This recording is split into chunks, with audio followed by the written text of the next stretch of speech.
ನಾನೊಬ್ರನ್ನ ಪ್ರೀತಿಸ್ತಾ ಇದ್ದೀನಿ, ಅವ್ರನ್ನೇ ಮದುವೆ ಆಗ್ಬೇಕು ಅಂತ ಇದ್ದೀನಿ. ನಿಮ್ ಪ್ರಕಾರ ಪ್ರೀತಿ ಮಾಡೋದು ಇಷ್ಟು ದೊಡ್ಡ ತಪ್ಪ? ಜೀವನ ನಿನ್ಗಿಷ್ಟ ಬಂದ ಹಾಗೆ ಬದುಕು ಅಂತ ಹೇಳ್ಕೊಟ್ಟವ್ರು ನೀವು. ಇವತ್ ನಾನು ರಂಜಿತ್ನ ಇಷ್ಟ ಪಡ್ತಾ ಇದ್ದೀನಿ ಅನ್ನೋ ಒಂದೇ ಒಂದ್ ಕಾರಣಕ್ಕೆ ನನ್ನನ್ನು ಇಷ್ಟೊಂದು ದ್ವೇಷ ಮಾಡ್ತಾ ಇದ್ದೀರಲ್ಲ. ಮನೆಯಿಂದ ಹೊಡೆದು ಆಚೆ ಹಾಕ್ತೀನಿ ಅಂತ ಹೇಳಿದ್ರಲ್ಲ, ಅಂತ ತಪ್ಪೇನ್ ಮಾಡ್ದೆ ನಾನು? ನಿನ್ನ ಪ್ರೀತಿನ ಯಾರೋ ವಿರೋಧಿಸ್ತಿಲ್ಲ, ಪ್ರೀತಿಸಿರೋ ವ್ಯಕ್ತಿನ ವಿರೋಧಿಸ್ತಿರೋದು. ಅದು ಆ ವ್ಯಕ್ತಿ ನಿನ್ಗೆ ಯೋಗ್ಯ ಅಲ್ಲ ಅನ್ನೋ ಕಾರಣಕ್ಕೆ. ಯೋಗ್ಯತೆ ಇಲ್ಲದೆ ಇದ್ರೆ ಫಸ್ಟ್ ಆಫ್ ಆಲ್ ನನ್ನ ರಂಜಿತ್ನ ಇಷ್ಟನೇ ಪಡ್ತಾ ಇರ್ಲಿಲ್ಲ. ಒಬ್ಬ ತಂದೆಯಾಗಿ ನನ್ನನ್ನ ಇಷ್ಟು ದಿನ ಎಷ್ಟು ಚೆನ್ನಾಗಿ ನೋಡ್ಕೊಂಡಿದ್ದೀರಾ ಡ್ಯಾಡ್. ಆದ್ರೆ ಇದೊಂದು ವಿಷಯದಲ್ಲಿ ನನ್ನನ್ನು ಅರ್ಥನೇ ಮಾಡ್ಕೊಳ್ತಿಲ್ವಲ್ಲ. ಇಲ್ಲ ಅನ್ನೋ ಕೊರತೆ ಇಲ್ದಿರ ಬೆಳೆಸಿದ್ರಿ ನೀವು. ಆದ್ರೆ ಈ ವಿಷಯದಲ್ಲಿ ಯಾಕೆ ಇಷ್ಟೊಂದು ಬೇಜಾರು ಮಾಡ್ತಿದ್ದೀರಾ? ತುಂಬಾ ಹರ್ಟ್ ಮಾಡ್ಬಿಟ್ರಿ ಡ್ಯಾಡ್ ನೀವು. ನಿಮ್ ಬಗ್ಗೆ ನನ್ನ ಮನಸ್ಸಲ್ಲಿ ತುಂಬಾ ಒಳ್ಳೆ ಫೀಲಿಂಗ್ಸ್ ಇತ್ತು, ಆದ್ರೆ ಅದನ್ನೆಲ್ಲ ಹೊಸಗೆ ಹಾಕ್ಬಿಟ್ರಿ.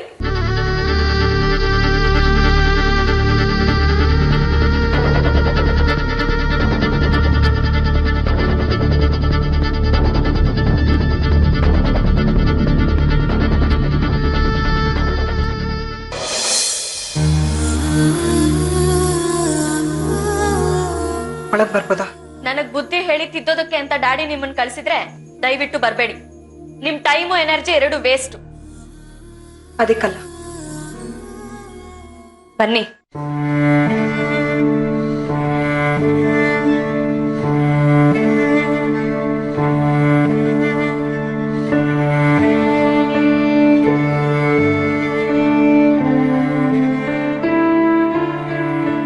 ನನ್ಗೊಂದ್ ಮಾತು ಕೊಡ್ತೀಯಾ? ಏನು? ರಂಜಿತ್ನ ಮದ್ವೆ ಆಗೋದ್ ಬೇಡ ಅಂತ ಹೇಳೋದನ್ ಬಿಟ್ಟು ಬೇರೆ ಏನ್ ಬೇಕಾದ್ರೂ ಕೇಳಿ.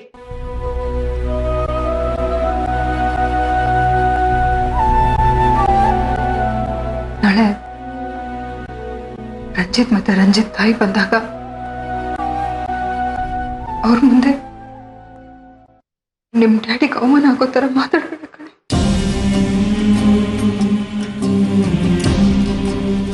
ಡ್ಯಾಡಿಗೆ ಬೇಜಾರ್ ಮಾಡಿದ್ರೆ ನನಗೆ ಸಂತೋಷ ಆಗುತ್ತೆ ಅಂತ ಅನ್ಕೊಂಡಿದ್ದೀರಾ? ಅವ್ರಿಗೆ ಎಷ್ಟು ನೋವಾಗುತ್ತೆ ಅದಕ್ಕಿಂತ 100 ಪಟ್ಟು ಹೆಚ್ಚು ನನಗೆ ನೋವಾಗುತ್ತೆ. ನೀವಿಲ್ದೇ ಇರುವಾಗ ನನಗೆ ಅಪ್ಪ ಅಮ್ಮ ಎರಡು ಅವರೇ ಆಗಿ ನನ್ನನ್ನು ನೋಡ್ಕೊಂಡಿದ್ದಾರೆ. ಮತ್ತೆ ನಿಮ್ ತಂದೆ ಬಗ್ಗೆ ಅಷ್ಟೆಲ್ಲ ಪ್ರೀತಿ ಇರೋಳು ಯಾಕೆ ಈ ರೀತಿ ಎಲ್ಲ ಮಾತಾಡ್ದೆ? ನನ್ನನ್ನು ಸರಿಯಾಗಿ ಅರ್ಥ ಮಾಡ್ಕೊಳ್ತಾ ಇಲ್ವಲ್ಲ ಅನ್ನೋ ಸಂಕಟಕ್ಕೆ. ಅದೇ ನಿಮ್ ತಂದೆ ನೀನ್ ಅವ್ರನ್ನ ದ್ವೇಷಿಸ್ತಾ ಇದೆ ಅಂತ ಅನ್ಕೊಂಡಿದಾರ ಕಡೆ. ಡ್ಯಾಡಿನ ದ್ವೇಷಿಸದ? ನನ್ನ ಕೈಯಿಂದ ಆಗತ್ತಮ್ಮ? ಅವ್ರ ಬಗ್ಗೆ ಬೆಟ್ಟದಷ್ಟು ಪ್ರೀತಿ ಇದೆ ನನಗೆ. ಅವ್ರ ಮೇಲೆ ಅಷ್ಟು ಪ್ರೀತಿ ಇದ್ರೆ ಅವ್ರ ಮಾತು ನೀವು ಕೇಳ್ಬಾರ್ದು ನೀನು. ನಾನು ನಿಮ್ಗೆ ಅವತ್ತಿಂದ ಅದನ್ನೇ ಅಮ್ಮ ಹೇಳ್ತಾ ಇರೋದು. ರಂಜಿತ್ ಕೆಟ್ಟವರು ಅನ್ನೋದಕ್ಕೆ ಒಂದು ಕಾರಣನ ನಾನು ಕನ್ವಿನ್ಸ್ ಆಗೋ ಹಾಗೆ ಕೊಡಿ, ಒಪ್ಕೊಳ್ತೀನಿ. ರಂಜಿತ್ನ ಖಂಡಿತ ಮರ್ತ್ ಬಿಡ್ತೀನಿ. ನನ್ನ ಲೈಫಲ್ಲೇ ರಂಜಿತ್ ಹೆಸರನ್ನ ಯಾವತ್ತೂ ಎತ್ತಲ್ಲ. ಆದ್ರೆ ಅದನ್ನ ಬಿಟ್ಟು ರಂಜಿತ್ ಚಿದಂಬರಂ ಜೊತೆ ಫ್ರೆಂಡ್ಶಿಪ್ ಮಾಡ್ಕೊಂಡಿದ್ದಾರೆ ಅನ್ನೋ ಒಂದೇ ಒಂದ್ ಕಾರಣಕ್ಕೆ ಅವ್ರನ್ನ ರಿಜೆಕ್ಟ್ ಮಾಡ್ತಾ ಇದೀರಲ್ಲ, ಅದೊಂದು ಬಲವಾದ ಕಾರಣ ಅಂತ ನಿಮ್ಗೆ ಅನ್ಸುತ್ತಾ? ನೋಡಿ, ಅನಾವಶ್ಯಕವಾಗಿ ರಂಜಿತ್ ಬಗ್ಗೆ ಪ್ರಿಜುಡೈಸ್ ಆಗಿದ್ದಾರೆ. ಅದನ್ನ ಬಿಟ್ಟು ಯೋಚನೆ ಮಾಡೋದಕ್ಕೆ ಹೇಳಿ. ರಂಜಿತ್ ಅವ್ರ ಕಣ್ಣಿಗೆ ಒಳ್ಳೆಯವ್ರ ತರನೇ ಕಾಣಿಸ್ತಾರೆ. ಎಷ್ಟು ಹೇಳೋದಕ್ ಪ್ರಯತ್ನ ಪಟ್ರು ಡ್ಯಾಡಿ ಅರ್ಥನೇ ಮಾಡ್ಕೊಳ್ತಿಲ್ವಲ್ಲ. ನಾನ್ ಬೇಕಾದ್ರೆ ರಂಜಿತ್ನ ಮದ್ವೆ ಮಾಡ್ಕೊಂಡ್ ಬಂದು ನಿಮ್ ಮುಂದೆ ನಿಂತ್ಕೊಳ್ಬಹುದು. ಆಗ ನೀವ್ ಯಾರು ತಡಿಯಕ್ ಆಗಲ್ಲ. ನನಗ್ ಹಾಗ್ ಮಾಡೋ ಅವಕಾಶ ಇದ್ರು ನಾನು ಅದನ್ನ ಇಷ್ಟ ಪಡಲ್ಲ. ಯಾಕ್ ಗೊತ್ತಾ? ನಿಮ್ಮ ಡ್ಯಾಡಿ ಮೇಲಿರೋ ಪ್ರೀತಿ ಗೌರವದಿಂದ ನಿಮ್ಮನ್ನ ಡ್ಯಾಡಿನ ಈ ಮದ್ವೆಗೆ ಒಪ್ಸಿ ನಾನು ರಂಜಿತ್ನ ಮದ್ವೆ ಆಗ್ಬೇಕು ಅನ್ನೋದು ನನ್ನ ಆಸೆ. ಚಿಕ್ಕ ಸೂಕ್ಷ್ಮ ಅರ್ಥ ಮಾಡ್ಕೊಂಡ್ರೆ ಎಲ್ರೂ ಸಂತೋಷವಾಗಿರ್ಬಹುದಲ್ವಾ?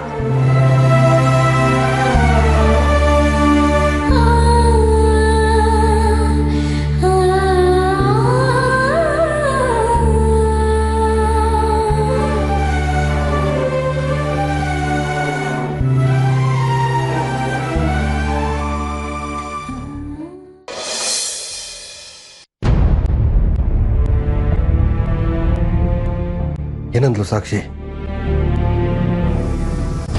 ರಂಜಿತ್ ಮನೆಯವ್ರು ಬಂದಾಗ ನಿಮಗೆ ಮುಜುಗರ ಆಗೋ ಥರ ನಡ್ಕೊಳ್ಳಲ್ಲ ಅಂತೇಳಿ ಮಾತು ಕೊಟ್ಟಿದ್ದಾಳೆ. ಅವನನ್ನು ಮರೆಯೋದ್ರ ಬಗ್ಗೆ ಮಾತಾಡ್ತೀವಿ. ಈ ವಿಷಯನ ನಾವು ಮರ್ತ್ಬಿಟ್ರೆ ತುಂಬ ಒಳ್ಳೇದು ಅಂತ ನನಗನ್ನಿಸ್ತಾ ಇದೆ.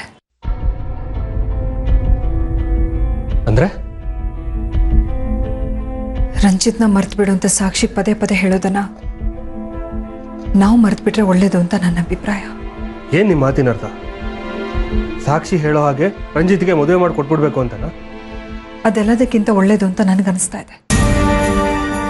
ಸಾಕ್ಷಿ ರಂಜಿತ್ನ ತುಂಬಾ ಹಚ್ಕೊಂಡಿದ್ದಾಳೆ. ಅವನನ್ನ ಮರ್ತ್ಬಿಡು ಅಂತ ಹೇಳೋದಕ್ಕೆ ನಮ್ಮ ಹತ್ರ ಬಲವಾದ ಕಾರಣ ಇಲ್ಲ. ನೀವು ಹಠ ಹಿಡಿದಷ್ಟು ಈ ವಿಷಯ ರಾಡಿ ಆಗುತ್ತೆ ಅಷ್ಟೇ. ನೀವಾದ್ರೂ ಇದನ್ನ ಅರ್ಥ ಮಾಡ್ಕೊಳ್ಳಿ ಪ್ಲೀಸ್. ಹಾಗಲ್ಲ ಆರ್ತಿ. ರಂಜಿತ್ ಸಾಕ್ಷಿನ ಮದುವೆ ಆಗೋದು ಬೇಡ ಅಂತ ಹೇಳೋದಕ್ಕೆ ನಿಮ್ಮ ಹತ್ರ 100 ಕಾರಣಗಳಿದೆ. ಒಂದು ವಿಷಯನ ಅರ್ಥ ಮಾಡ್ಕೊಳ್ಳಿ. ಇಬ್ಬರಲ್ಲೊಬ್ರು ಈ ವಿಷಯದಲ್ಲಿ ಸೋಲ್ದೇ ಇದ್ರೆ ಜೀವನ ತುಂಬಾ ಕಷ್ಟ ಆಗುತ್ತೆ. ಸಾಕ್ಷಿ ಹಣೆ ಬರಣ ಬದಲಾಯಿಸೋದಕ್ಕೆ ನಾನಾಗ್ಲಿ ನೀವಾಗ್ಲಿ ದೇವ್ರಲ್ಲ. ದೊಡ್ಡವರಾಗಿ ನಾವು ಬುದ್ಧಿವಾದ ಹೇಳಿದೀವಿ. ಅದನ್ನ ತಗೊಳ್ಬೇಕು ಬಿಡಬೇಕು ಅನ್ನೋ ವಿವೇಚನೆ ಅವಳಿಗಿದೆ. ಉಳಿದಿದ್ನೆಲ್ಲ ದೇವ್ರ ಮೇಲೆ ಭಾರ ಹಾಕಿ ಬಿಟ್ಬಿಡು.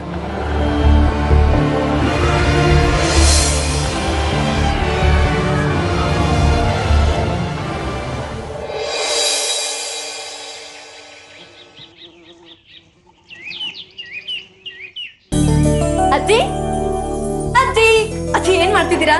ತಿಂಡಿ. ಏನ್ ತಿಂಡಿ? ಉಪ್ಪಿಟ್ಟು. ಉಪ್ಪಿಟ್ಟ? ಉಪ್ಪಿಟ್ಟು ಬೇಡ, ಗೊಜ್ಜವಲಕ್ಕಿ ಮಾಡಿ. ಗೊಜ್ಜವಲಕ್ಕಿ ಅಂದ್ರೆ ರಂಜಿತ್ ತುಂಬಾ ಇಷ್ಟ. ಸರಿ. ಓ, ಕಾಫಿ ತಗೊಂಡು ಹೋಗ್ತಿದ್ದೀರಾ? ಡ್ಯಾಡಿ ತಾನೆ, ನಾನೇ ಕೊಡ್ತೀನಿ ಬಿಡಿ. ಡ್ಯಾಡಿ ಎದ್ದೇಳಿ ಬೇಗ, ಇನ್ನೂ ಮಲ್ಕೊಂಡಿದ್ರ. ಇದ್ದಾಳಿ ಇದ್ದಾಳಿ ಇದ್ದಾಳಿ. ತಗೊಳ್ಳಿ ತಗೊಳ್ಳಿ, ಬಿಸಿ ಬಿಸಿ ಕಾಫಿ ಕುಡಿದು ಬೇಗ ರೆಡಿ ಆಗ್ಬೇಕು. ಅವ್ರು ಆಲ್ರೆಡಿ ಹೊರಟ್ಬಿಟ್ಟಿದ್ದಾರೆ. ತಗೊಳ್ಳಿ. ಯಾರು ಸಾಕ್ಷಿ? ರಂಜಿತ್ ಮತ್ತೆ ಅವ್ರ ತಾಯಿ ಬರ್ತಾ ಇದಾರಲ್ಲ ಇವತ್ತು. ಬೇಗ ರೆಡಿ ಆಗಿ. ಯಾವ ಬಟ್ಟೆ ಹಾಕೊಳ್ತೀರಾ? ನಾನೇ ತಂದು ಕೊಡ್ತೀನಿ ರೀ. ಈ ಬಟ್ಟೆ ಹಾಕೊಳ್ಳಿ, ಚೆನ್ನಾಗಿದೆ. ಬೇಗ ರೆಡಿ ಆಗ್ಬೇಕು. Good morning brother. ಅಯ್ಯೋ, ಇನ್ನು ಮಲಗಿದ್ಯಾನೋ? ಎದ್ದೇಳ್ಬೇಕ. ಬೇಗ ಎದ್ದು ರೆಡಿ ಆಗು. ಮರ್ತ್ಬಿಟ್ಯಾನೋ? ನಿಮ್ ಅಕ್ಕಂಗೆ ಗಂಡಿನ ಕಡೆಯವರು ನೋಡೋದಕ್ ಬರ್ತಾ ಇದಾರೆ. ಇನ್ 1 hour ರೆಡಿ ಇರ್ಬೇಕು. ಓಕೆ, ಬೇಗ. ಅಮ್ಮ, ದೇವ್ರ ಹತ್ರ ಚೆನ್ನಾಗಿ ಬೇಡ್ಕೊಳ್ಳಿ. ನಿಮ್ ಮಗ್ಳು ನೋಡೋದಕ್ಕೆ ಗಂಡಿನ ಕಡೆಯವ್ರು ಬಂದಾಗ ಎಲ್ರು ಸಂತೋಷವಾಗಿ ಒಪ್ಕೊಳ್ಳೋ ಹಾಗಾಗ್ಲಿ ಅಂತ ಬೇಡ್ಕೊಳ್ಳಿ. ಡ್ಯಾಡಿ, ಆರ್ಯ ಎಲ್ರು ರಂಜಿತ್ ಜೊತೆ ಸಂತೋಷವಾಗಿ ಮಾತಾಡ್ಬೇಕು ಅಂತ ಬೇಡ್ಕೊಳ್ಳಿ, ಸರಿನಾ?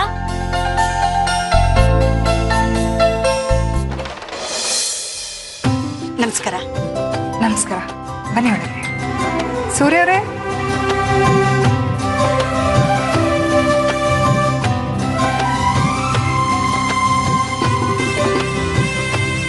ನಮಸ್ಕಾರ. ನಮಸ್ಕಾರ, ಕೂತ್ಕೊಳ್ಳಿ. ಸಾಕ್ಷಿ,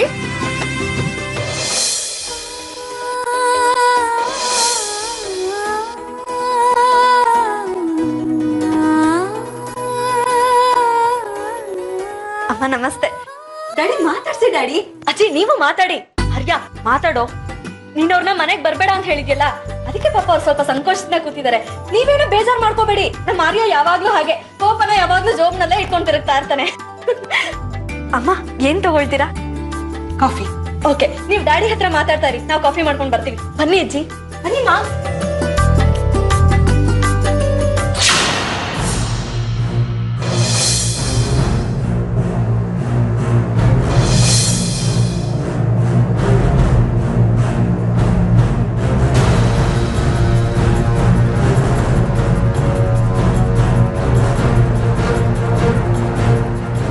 ನಿಮ್ಮ ಮಗಳ ಸಾಕ್ಷಿ ನಮಗೆ ತುಂಬ ಇಷ್ಟ ಆಗಿದ್ದಾಳೆ. ಅವಳನ್ನ ನಮ್ಮ ಸೊಸೆ ಮಾಡ್ಕೊಳ್ಳೋಕ್ಕೆ ನಮ್ಗೆ ತುಂಬ ಸಂತೋಷ ಆಗ್ತಿದೆ ಸೂರ್ಯ ಅವರೇ. ನನ್ನ ಮಗಳನ್ನ ನಿಮ್ಮ ಮಗನಿಗೆ ಮದುವೆ ಮಾಡಿಕೊಡ್ತೀನಿ ಅಂತ ಯಾರು ಹೇಳಿದ್ರು ನಿಮಗೆ?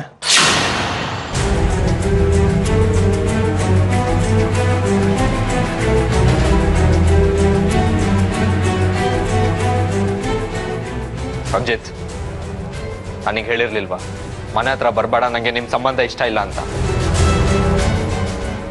ಅದು ಸಾಕ್ಷಿಯವರು ಫೋನ್ ಮಾಡಿ.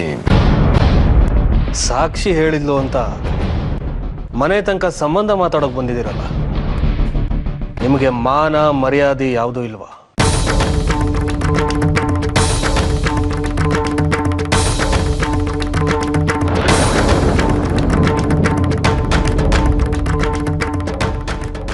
ನಿಮ್ಮ ಮಗ ಚಿಕ್ಕವನು, ನಿಮಗಾದ್ರೂ ಈ ಸೂಕ್ಷ್ಮ ಅರ್ಥ ಆಗ್ಬೇಕಲ್ವಾ?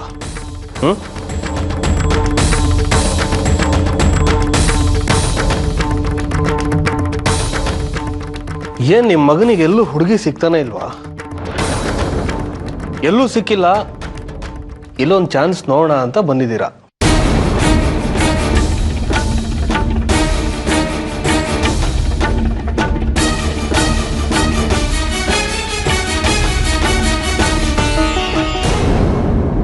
ಡ್ಯಾಡಿ ಎಲ್ಲಿ ಅವರು? ಅವರು ಹೋದ್ರು. ಹೋದ್ರು ಅಂದ್ರೆ ಕೋಪ ಮಾಡ್ಕೊಂಡು ಹೊರಟೋದ್ರು. ಯಾಕೆ? ನನ್ನೇನ್ ನೋಡ್ತೀಯ? ನಾನು ಅವ್ರಿಗೇನ್ ಬೈದಿಲ್ಲ. ನೀನೇ ಏನೋ ಜಗಳ ಮಾಡಿರ್ತೀಯ. ಏನೋ ಅಂದೆ? ಅವನ ಮೇಲೆ ಕೋಪ ಮಾಡ್ಕೋತೀಯ ಸಾಕ್ಷಿ? ರಂಜಿತ್ ಹತ್ರ ಅವ್ರ ತಂದೆ ಬಗ್ಗೆ ವಿಚಾರಿಸ್ದೆ, ಅಷ್ಟಕ್ಕೆ ಕೋಪ ಮಾಡ್ಕೊಂಡು ಹೊರಟೋದ್ರು. ತಂದೆ ಬಗ್ಗೆ ವಿಚಾರಿಸಿದ್ದೆ ತಪ್ಪ?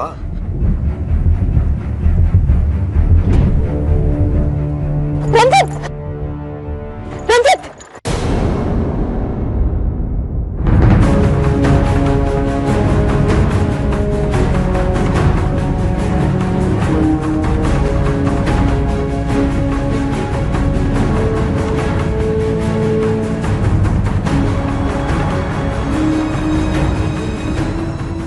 ಏನಾಯ್ತು ರಂಜಿತ್? ಯಾಕೆ ಹೋಗ್ತಾ ಇದ್ದೀರಾ? ನಮಗೂ ನಿಮಗೂ ಆಗ ಬರಲ್ಲ, ಬಿಟ್ಬಿಡು ಸಾಕ್ಷಿ. ಪ್ಲೀಸ್ ರಂಜಿತ್, ನೀವ್ ಯಾಕೆ ಅಂತ ಹೇಳಲೇಬೇಕು, ಇಲ್ಲಾಂದ್ರೆ ನನ್ ಮೇಲೆ ಆಣೆ. ಬೇಡ. ತಡಿ, ನೀವ್ ಹೇಳಲೇಬೇಕು, ಹೇಳಿ ಪ್ಲೀಸ್. ಇಷ್ಟು ಹೇಳಿದ ಮೇಲೂ ಹೆಣ್ಣು ಕೇಳಕ್ ಬಂದಿದ್ದೀರಾ ಅಂದ್ರೆ ನಿಮ್ಮ ಮಗನಿಗೇನೋ ಸಮಸ್ಯೆ ಇದೆ ಅಂತಾಯ್ತು, ಹೌದಾ? ನೀವು ತುಂಬಾ ಅನುಕೂಲ ಇರೋರು, ಬೇಕಾದಷ್ಟು ಆಸ್ತಿ ಪಾಸ್ತಿ ಇದೆ ಅಂತ ಸಾಕ್ಷಿ ಹೇಳ್ತಿದ್ಲು. ಅದೆಲ್ಲ ಇದ್ರೆ ಖಂಡಿತ ನಿಮ್ಮ ಮಗನಿಗೆ ಬೇರೆ ಹುಡುಗಿನ ಹುಡುಕ್ಬೋದಾಗಿತ್ತು. ಅದೆಲ್ಲ ಬಿಟ್ಟು ಇಲ್ಲಿಗೆ ಬಂದಿದ್ದೀರಾ ಅಂದ್ರೆ ನಮಗೆ ಅನುಮಾನ ಬರೋದು ಸಹಜ ಅಲ್ವಾ ವೈಜಯಂತಿ ಅವರೇ?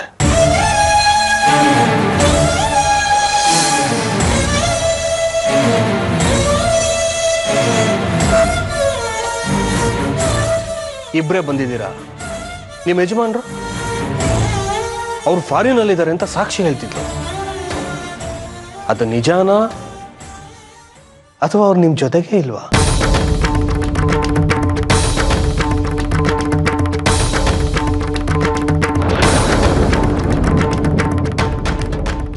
ಹೋಗ್ಲಿ, ಅವ್ರ ಫೋಟೋನಾದ್ರೂ ತಂದಿದ್ದೀರಾ?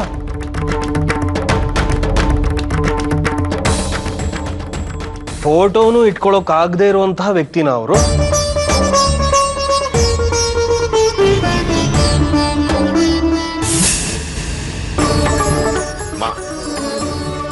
ರೆಡಿ ಹೋಗೋಣ. ಯಾಕೆ ತಂದೆ ಬಗ್ಗೆ ಕೇಳ್ತಿದ್ದಾಗ ಕೋಪ ಮಾಡ್ಕೊಂಡ್ಬಿಟ್ರು? ತಂದೆ ಬಗ್ಗೆ ಗೊತ್ತಿಲ್ವಾ? ಯಾಕೆ ಗೊತ್ತಿಲ್ಲ? ಗೊತ್ತು ಮಾಡದೇ ಇರುವಂತ ಹುಟ್ಟ ಅವ್ರದ್ದು.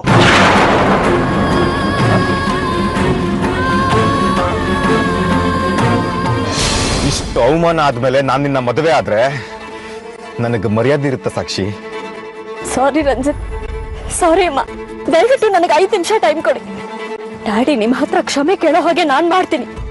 ಒಂದು, ಅವ್ರು ನಿಮ್ಮನ್ ಬಂದು ಕ್ಷಮೆ ಕೇಳಿ ಮನೆಗೆ ಕರಿಬೇಕು. ಇಲ್ಲ, ನಾನು ಆ ಮನೆಯಿಂದ ಆಚೆಗೆ ಬರ್ತೀನಿ.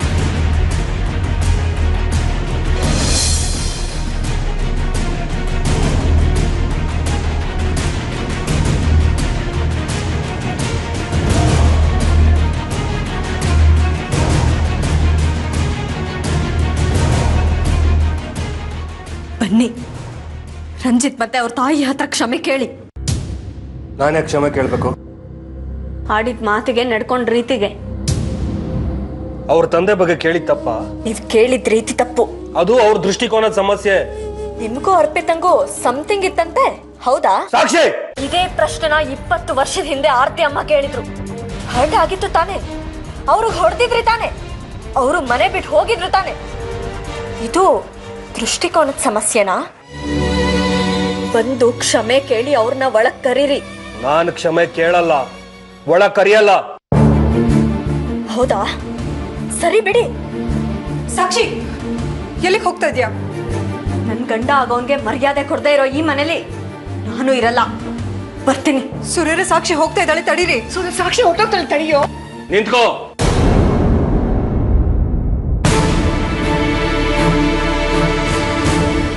ಕರೀರಿ ಅವ್ರನ್ನ ಒಳಗೆ.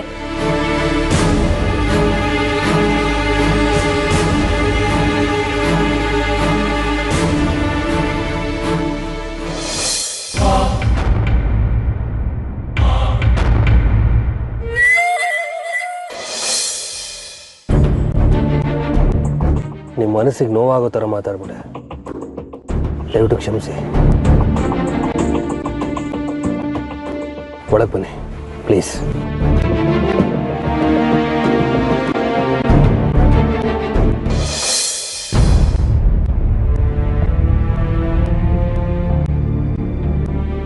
ನಾನು ರಿಯಾಕ್ಟ್ ಮಾಡಿದ ರೀತಿ ನಿಮ್ಗೆ ಬೇಜಾರಾಗಿರುತ್ತೆ ಅಂತ ನನಗೆ ಗೊತ್ತು. ನನ್ನ ಮಾತಿನ ದಾಟಿ ಸರಿ ಇರಲಿಲ್ಲ. ಒಬ್ಬ ಮಗಳು ತಂದೆ ಇಷ್ಟಕ್ಕೆ ವಿರುದ್ಧವಾಗಿ ಹೊರಟಾಗ ಒಂದು ಮನಸ್ಸು ಎಷ್ಟು ಡಿಸ್ಟರ್ಬ್ ಆಗುತ್ತೆ ಅಂತ ನಿಮ್ಗೆ ಗೊತ್ತು ಅಂತ ಅಂದ್ಕೊಂಡಿದ್ದೀನಿ. ಅದಕ್ಕೋಸ್ಕರ ನಾನು ಹಾಗೆ ಮಾತಾಡಿದೆ. ಸಾಕ್ಷಿ ಮೇಲಿನ ಪ್ರೀತಿ ನನ್ನ ಹಾಗೆ ಮಾತಾಡ್ಸಿದ್ದೆ ಹೊರತು ನಿಮಗೆ ಹರ್ಟ್ ಮಾಡಬೇಕು ಅನ್ನೋ ಉದ್ದೇಶ ನಮಗಿರಲಿಲ್ಲ. ನಿಮ್ಮನ್ನ ಒಳಗೆ ಕರೆದು ಕೂರಿಸಿದ್ರು ಕೂಡ ಸಾಕ್ಷಿ ಮದುವೆ ವಿಷಯ ಮಾತಾಡೋ ಮನಸ್ಥಿತಿ ನನಗಿಲ್ಲ. ಇನ್ನೊಂದ್ಸಲ ಯಾವತ್ತಾದ್ರೂ ಸಮಾಧಾನವಾಗಿ ಕೂತು ಮಾತಾಡೋಣ. ದಯವಿಟ್ಟು ಕ್ಷಮಿಸಿ.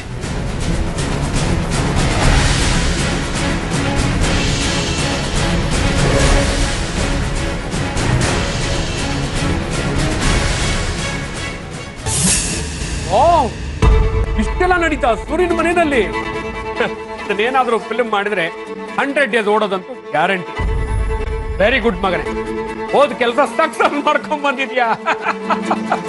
ಸಾಕ್ಷಿ ನೋಡೋದಿಕ್ಕೆ ಸಾಫ್ಟ್ ಅಷ್ಟೇ, ಅದೇ ತುಂಬಾ ಸ್ಟ್ರಾಂಗ್ ಪರ್ಸನಾಲಿಟಿ ಉಳ್ಳು. ಒಂದು ಕ್ಷಣದಲ್ಲಿ ಮನೆಯವರೆಲ್ಲ ನಡಗಿಸ್ಬಿಟ್ಲು. ಅವರಪ್ಪ ಸೂರ್ಯ ನನ್ನ ಮಗನಿಗೆ ಏನೋ ಡಿಫೆಕ್ಟ್ ಇದೆ ಅಂತ ಮನೆಯಿಂದ ಆಚೆ ಕಳಿಸ್, ಆಮೇಲೆ ತಾನೇ ಬಂದು ಈ ಊಜುರು ಅಂತ ಮನೆ ಒಳಗೆ ಕರೆದಾಗ್ಲೇ ನಾನು ಗೆಸ್ ಮಾಡಿದೆ ಸೂರ್ಯನ ಲೈಫ್ ಅಲ್ಲಿ ಸಾಕ್ಷಿ ಎಫೆಕ್ಟ್ ಎಷ್ಟು ಮಟ್ಟಿಗೆ ವರ್ಕ್ ಆಗತ್ತೆ ಅಂತ. ಸಾಕ್ಷಿ ಕೋಪನೇ ತಡ್ಕೊಳಕ್ ಆಗ್ಲಿಲ್ಲ ಆ ಸೂರ್ಯನಿಗೆ, ಇನ್ನವಳು ಕಣ್ಣೀರ್ ತಡ್ಕೊತಾನ ನಡೋನು. ಏನು ಹಾಗಾದ್ರೆ ಸಾಕ್ಷಿ ಕಣ್ಣಲ್ಲಿ ನೀರ್ ಹಾಕ್ಸೋದಕ್ಕೆ ಅವಳನ್ನ ಮದ್ವೆ ಮಾಡ್ಕೋತಾ ಇದೀಯಾ? ನಾನು ಸಾಕ್ಷಿ ಕಣ್ಣಲ್ಲಿ ನೀರು ಹಾಕ್ಸೋದಾ? ಇಲ್ಲಮ್ಮ, ಅವಳು ನನ್ನ ಮದುವೆ ಆದ್ಮೇಲೆ ನಮ್ಮ ಮನೆಯಲ್ಲಿ ಅವ್ರ ಮಗಳು ಕಣ್ಣೀರ್ ಹಾಕ್ತಿದ್ದಾಳೆ ಅಂತ ಸೂರ್ಯನ ನಂಬಿಸಕ್ಕೆ ಮತ್ತೆ ಅವನನ್ನ ನಮ್ಮ ದಾರಿ ಕರ್ಕೊಂಡು ಬರಕ್ಕೆ ಮಾತ್ರ ಈ ಬಿಲ್ಡಪ್ ಅಷ್ಟೇ. ಏನು ಸುಳ್ಳು ಹೇಳೋದಾ? ಎಷ್ಟು ಒಳ್ಳೆ ಜನ ಅವರು, ಅವರೇ ಮೋಸ ಮಾಡೋದಾ? ಮೋಸ ಮಾಡ್ಬೇಡಪ್ಪ, ಮನೆ ಕರೆದು ಅರ್ಶನ ಕುಂಕುಮ ಕೊಟ್ಟು ಅದ್ರ ಜೊತೆಗೆ ರೇಷ್ಮೆ ಸೀರೆನೂ ಕೊಟ್ಟು ಕಳಿಸು, ಯಾರು ಬೇಡ ಅಂದಿದ್ದು. ಆದ್ರೆ ನೀನು ನನ್ನ ಹೆಂಡತಿಯಾಗಿ ನಾನು ಮಾಡೋ ಕೆಲಸಗಳಿಗೆ ಅನ್ಯಾಯ, ಮೋಸ, ವಂಚನೆ ಅಂತ ಕಮೆಂಟ್ ಮಾಡಬೇಡ ಅಷ್ಟೇ. ಮೂರನೇವ್ರನ್ನ ಮನೆಯಿಂದ ಆಚೆ ಇಡ್ಬೇಕು ಅನ್ನೋದು ಗೊತ್ತಿಲ್ವೇನೋ ನಿನ್ಗೆ ರಂಜಿತ್?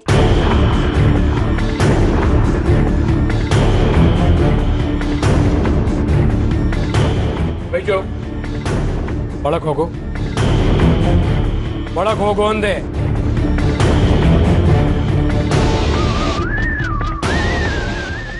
ಎಲ್ಲರ ಮನೇಲೂ ಈ ತರ ಒಬ್ಬೊಬ್ರು ಇರ್ಲೇಬೇಕಲ್ವಾ? ಅವಳ ವಿಷಯ ಬಿಡಿ, she is typical Indian woman. ನನ್ನ ಮಗ ರಂಜಿತ್ ಸೂರ್ಯನ ಮನೆಗೆ ಹೋಗಿ ಗೆದ್ದು ಬಂದಿದ್ದಾನೆ. ಸೂರ್ಯನ ಅವನ ಮನೆಯಲ್ಲೇ ಸೋಲಿಸಿ ಬಂದಿದ್ದಾನೆ. ಮೊದ್ಲು ಅವನಿಗೆ ಕಾಂಗ್ರೆಟ್ಸ್ ಹೇಳಿ. ಸೂರ್ಯನ್ ಮನೆಗೆ ಹೋಗಿ ಸಾಕ್ಷಿನ ಗೆದ್ದು ಬಂದಿದ್ದಾರೆ ಅಂತ ನೀವು ಬೀಗ್ತಿದ್ದೀರಾ ಅಲ್ವಾ? ಆದ್ರೆ ಸತ್ಯನೇ ಬೇರೆ. ಇನ್ನು ಮ್ಯಾಚ್ ರಿಸಲ್ಟ್ ಬಂದಿಲ್ಲ. ಗೆಲ್ಲುವಂತಹ ಎಲ್ಲಾ ಸಾಧ್ಯತೆ ಇರೋದು ಸೂರ್ಯನ್ ಟೀಮ್ಗೆ. ನೀವೇನು ಸೆಕೆಂಡ್ ಸೆಷನ್ ಅಲ್ಲಿ ಅಹೆಡ್ ಇದ್ದೀರಾ ಅಷ್ಟೇ. ಅರ್ಪಿತಾ, ರಂಜಿತ್ ಇಷ್ಟು ಸುಲಭವಾಗಿ ಸೂರ್ಯನ ಅವನ ಮನೆಯಲ್ಲೇ ತಲೆ ತಗ್ಸೋಗ್ ಮಾಡಿದ್ದನ್ನ ನಿಮ್ಗೆ ಒಪ್ಕೊಳಕ್ ಆಗ್ತಾ ಇಲ್ಲ. ಅದಕ್ಕೆ ಈ ರೀತಿ ಮಾತಾಡ್ತಾ ಇದ್ದೀರಾ? ಖಂಡಿತ ಇಲ್ಲ ಸಾ. ಸೂರ್ಯನ 20 ವರ್ಷದಿಂದ ಹತ್ರದಿಂದ ನೋಡಿದೀನಿ. ಅಷ್ಟು ಸುಲಭವಾಗಿ ಸೂರ್ಯ ಸೋಲ್ ಒಪ್ಕೊಳ್ಳೋದಕ್ಕೆ ಸಾಧ್ಯನೇ ಇಲ್ಲ. ಸಾಕ್ಷಿ ಮುಂದೆ ಸೂರ್ಯ ನಮ್ಮನ್ನ ಚೆನ್ನಾಗಿ ಮಾತಾಡ್ಸೋ ನಾಟಕ ಮಾಡ್ದ ಅಂತೀರಾ? 100% ಸಾಧ್ಯನೇ ಇಲ್ಲ. ರಂಜಿತ್, ಸ್ವಲ್ಪ ಕೂಲಾಗಿ ಯೋಚನೆ ಮಾಡಿ. ಇವತ್ತು ಸಾಕ್ಷಿ ಮಾತಿಗೆ ಒಂದ್ ವೇಳೆ ಸೂರ್ಯ ಬೆಲೆ ಕೊಡದೆ ಹೋಗಿದ್ದಿದ್ರೆ ಅವ್ರ ಮನೇಲಿ ಏನ್ ನಡೀತಿತ್ತು? ಸಾಕ್ಷಿ ನನ್ನ ಜೊತೆ ಇಲ್ಲಿಗೆ ಬಂದ್ಬಿಡ್ತಿದ್ಲು. ಅಲ್ಲಿಗೆ ಸೂರ್ಯ ಸೋತ್ ಹಾಗಾಗ್ತಿತ್ತು. ಅದಕ್ಕೆ ಸೂರ್ಯ ಸಾಕ್ಷಿ ಮಾತಿಗೆ ಬೆಲೆ ಕೊಟ್ಟ ಹಾಗೆ ಮಾಡಿ ಅವಳನ್ನ ಮನೇಲೆ ಉಳಿಸ್ಕೊಂಡ. ಬುದ್ಧಿವಂತ ನಡೆ. ಅಲ್ಲಿಗೆ ಗೆದ್ದೋರು ಯಾರು? ಸೂರ್ಯ ತಾನೆ. ಆ ಸೂರ್ಯನ್ ಪ್ಲಾನ್ ನನಗೆ ಮುಂಚೆನೆ ಗೊತ್ತಾಗ್ಲಿಲ್ಲ. ಗೊತ್ತಾಗಿದ್ದಿದ್ರೆ ಸಾಕ್ಷಿ ಮುಂದೆ ದೊಡ್ಡ ಸೀನ್ ಕ್ರಿಯೇಟ್ ಮಾಡಿ ಇಷ್ಟೊತ್ತಿಗೆ ಸಾಕ್ಷಿ ನಮ್ಮನೇಲಿ ಇರ್ಬೇಕಿತ್ತು. ಹಾಗೆ ಮಾಡ್ತಿದ್ದೆ. ಮಾತುಕತೆಗೆ ಇನ್ನೊಂದು ಸಹ ಬನ್ನಿ ಅಂತ ಹೇಳಿದ ನಾನು. ಅವತ್ತು ಸಾಕ್ಷಿನ ಕರ್ಕೊಂಡ್ ಬಂದ್ಬಿಡಬಹುದು. ಅದು ಸಾಧ್ಯನೇ ಇಲ್ಲ. ಯಾಕೆ? ನೀವಲ್ಲಿಂದ ಹೊರಟ ತಕ್ಷಣ ಅಪ್ಪ, ಅಮ್ಮ, ತಮ್ಮ, ಅಜ್ಜಿ 4 ಜನ ಸೇರ್ಕೊಂಡು ಅವಳಿಗೆ ಬ್ರೈನ್ ವಾಶ್ ಮಾಡಿರ್ತಾರೆ. ಅವಳಾಗವಳೆ ನನಗೆ ಈ ಮದುವೆ ಇಷ್ಟ ಇಲ್ಲ ಅಂತ ನಿಮ್ಮ ಹತ್ರ ಒಪ್ಕೊಳ್ಳೋ ಹಾಗೆ ಅವರೆಲ್ಲ ಅವಳಿಗೆ ಎಮೋಷನಲ್ ಆಗಿ ಬ್ಲ್ಯಾಕ್ ಮೇಲ್ ಮಾಡಿರ್ತಾರೆ. ಕಾಯಿ ಚೂರಿನ ಆಸೆಗೆ ಫೋನಿಗೆ ಬಂದು ಬೀಳೋ ಇಲಿ ಥರ ಆಗ್ಬಿಟ್ರಿ. ಪ್ಲೀಸ್